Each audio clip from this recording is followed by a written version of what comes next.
옛날의 노가리 한번 체크해 보겠습니다.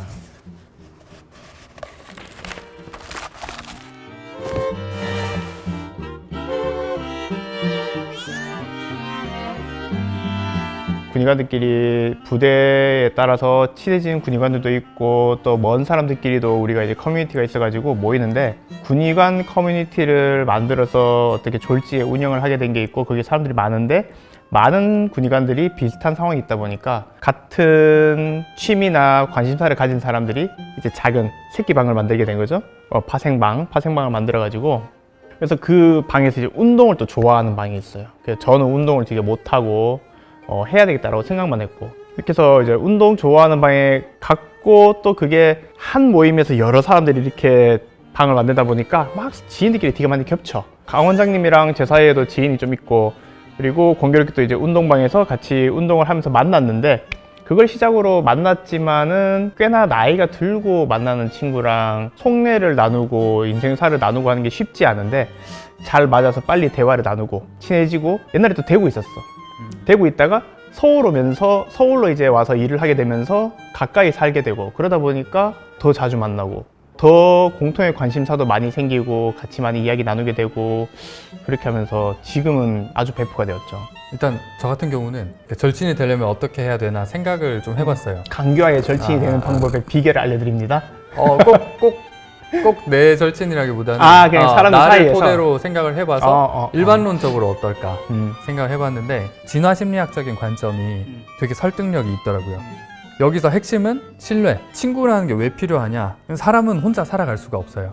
그런데 내가 그래도 믿고 서로가 서로의 등을 좀 지켜줄 수 있고, 등을 내줘도 내가 불안하지 않은. 그렇죠. 네. 칼로 치는 신뢰가 수도 있으니까. 그치. 그리고 내가 튼튼하고 건강이 괜찮을 때는 잘해주는 척 하다가 내가 약해지는 걸 보여주자마자 이 사람이 바로 날 배신하고 내 걸 빼앗아 가는 거지. 그런 사람이랑은 진정한 친구가 될 수가 없는 거죠. 그래서 이게 이제 현대적인 관점으로 절친이지 않나. 그래서 신뢰가 중요하다. 일단 저는 좀 외향적이었고, 많이 외향적이었어요. 많이 외향적이라서 이게 거슬러 올라가면은 저는 초등학교, 중학교 2학년 때까지 친구가 별로 없었어요.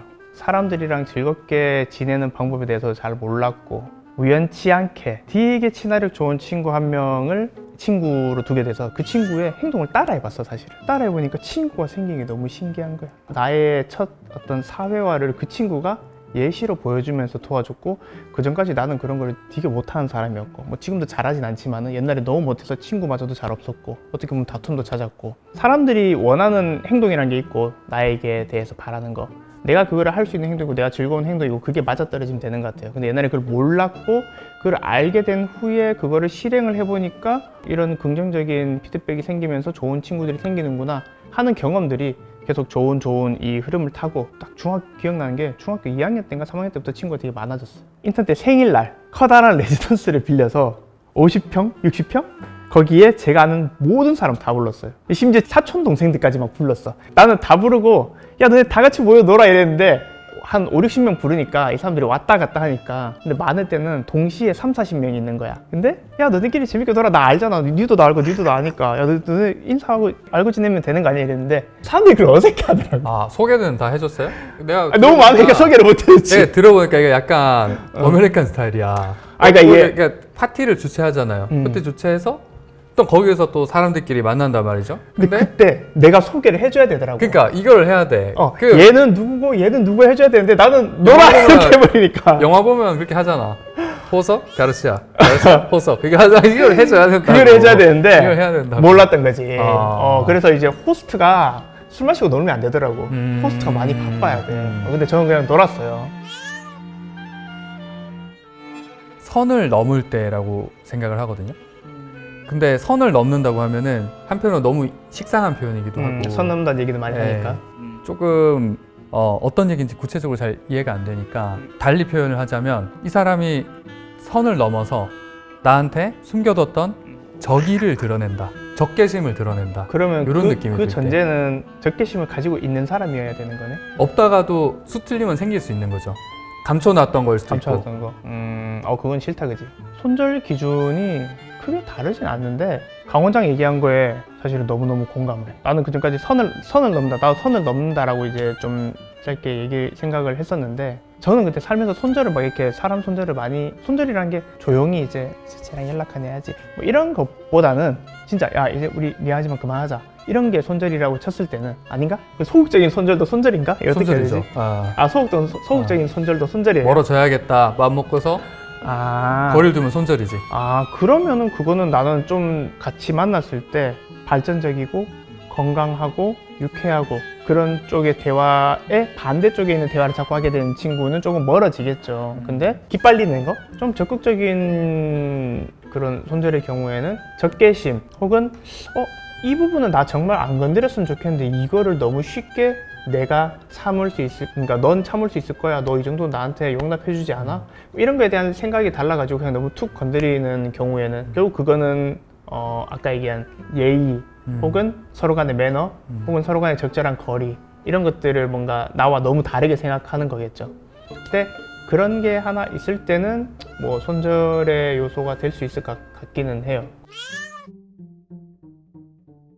내가 이 얘기하면 공감할 것 같은데, 대인관계에 있어서, 그러니까 대인관계론이라고 하면은 왠지 어떻게 하면은 사람들 많이 사귈까 이쪽에 초점을 맞추는 것 같은데, 좀 반대로 고독에 초점을 맞춰야 된다 생각하거든요.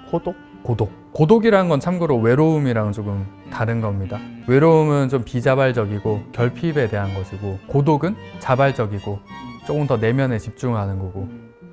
그래서 삶이라는 게 어차피 정말 중요한 순간, 그리고 마지막 순간에는 오롯이 나 홀로일 수밖에 없어요.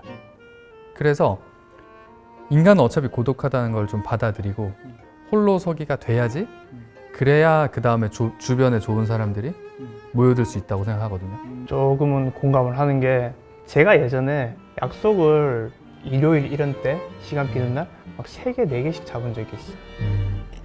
그러니까 친구 만나는 하나가 이벤트고 즐거움이고 나는 그 일을 하고 싶은데 시간은 한정적이니까 하나 잡고 뒤에 또 잡고 뒤에 또 잡고 뒤에 또 잡은 거야. 그래서 막 같이 보기도 하고 안녕 잘 가 난 딴 데 갈게 이러고 또 가기도 하고. 그걸 친구들이 되게 싫어했죠.